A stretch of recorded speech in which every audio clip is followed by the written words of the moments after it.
Good afternoon, everybody.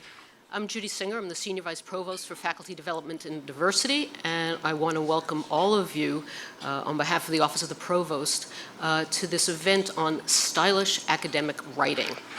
I was describing to a colleague over the weekend this particular event, and he said, "Isn't that an oxymoron?"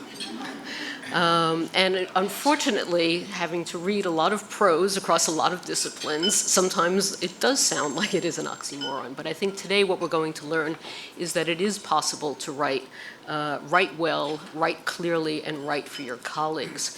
I approached thinking about this event from several different perspectives. One is I remember my first year of graduate school turning in a paper to my advisor. My PhD's in statistics. My advisor was Fred Mosteller. He's known as a very good writer. And I turned in my paper and I got it back and there was so much red ink on it. I was just traumatized. From the first sentence, he just circles. My sentence began, "There are." I thought that was a perfectly fine way to begin a paper. Never begin a paper with the words, "there are." I have never written a paper or a paragraph with the words, "there are" since. In fact, I basically avoid it. And then over the years, I see this from multiple perspectives of thinking about the problem space. One are the arguments, sometimes heated, that I get into with my colleagues, both about our own writing and in collaborative work, but also with our graduate students, arguments about the active voice versus the passive voice, the number of papers I read where it's not clear that any human being was ever involved in the research because it either comes from God or is done by monkeys. But there's certainly no human in the prose. Coming up with students who say to me, "But my other reader said I had to edit all these words out," and I'm no, "You have to put them back in." So it's obviously an area in which we can hold different views about what is considered stylish academic writing.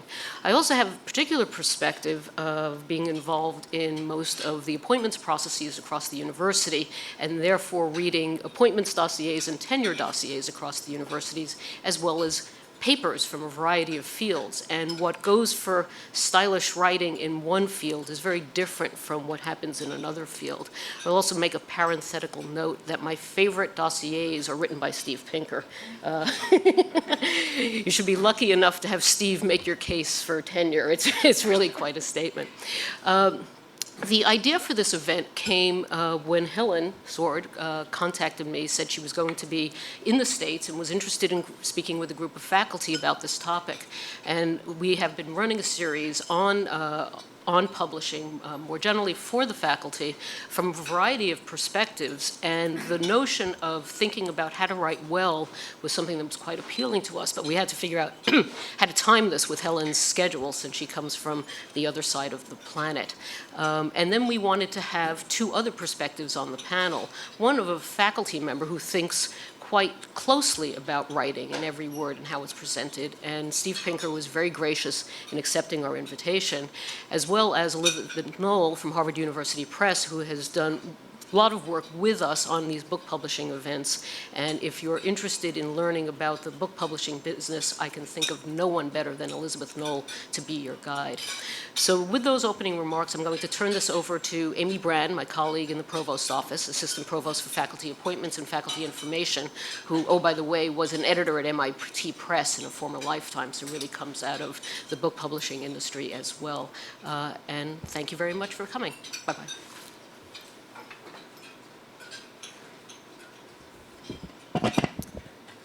Good afternoon and welcome. We're delighted to see faculty from across the university at this event. We're going to start the panel out with our invited guest, Helen Sword. Helen is the author of the book that you now all have in your hands, I hope, the namesake for the panel, Stylish Academic Writing. Helen is originally from Southern California. She received her PhD in comparative literature from Princeton and now teaches at the University of Auckland as professor and director for the Center of Learning and Research in Higher Education. Helen is an outspoken advocate for creativity and craftsmanship and scholarship and has offered workshops on popular academic writing all over the world. In fact, we are just the second stop on a 14-university tour that she's in the middle of right now. Helen will be followed by Elizabeth, executive editor-at-large at Harvard University Press, and as Judy mentioned, our office's go-to person on all matters related to book publishing. Elizabeth holds a PhD in the history of science and has been doing book acquisitions since 1988. As the range of fields that she acquires in continues to expand, she, in her own words, consequently knows less and less about more and more. I take issue with that, actually. Elizabeth knows a lot about a lot and will offer an editor's perspective on Helen's remarks. And then batting cleanup, we have Steve Pinker. Steve is Harvard College professor and Johnstone Family Professor in the Department of Psychology, and author of many blockbuster titles for the general reader on language, evolution, the mind, and most recently on violence with The Better Angels of Our Nature. Steve has received so many awards and recognitions that I won't attempt to list them, but most recently he was named one of Prospect Magazine's top 10 world thinkers for 2013. So our plan for the panelists' comments is to last hopefully no more than an hour, leaving plenty of time for your questions and discussion. So Helen, I'll start with you.